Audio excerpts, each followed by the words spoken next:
చంపేస్తారా చంపేయాలనుకున్నా నన్ను నా మీద ఎందుకు అంత కోపం నీకు ఎలా కనిపిస్తున్నా నేను నీకు విలన్ గా కనిపిస్తున్నా వచ్చినప్పుడు నేను చూస్తాను నా కొడుక నిన్ను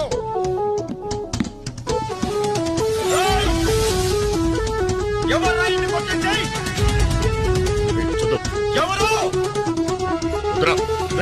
కొట్టింది మేమే. ఏం చేస్తావురా?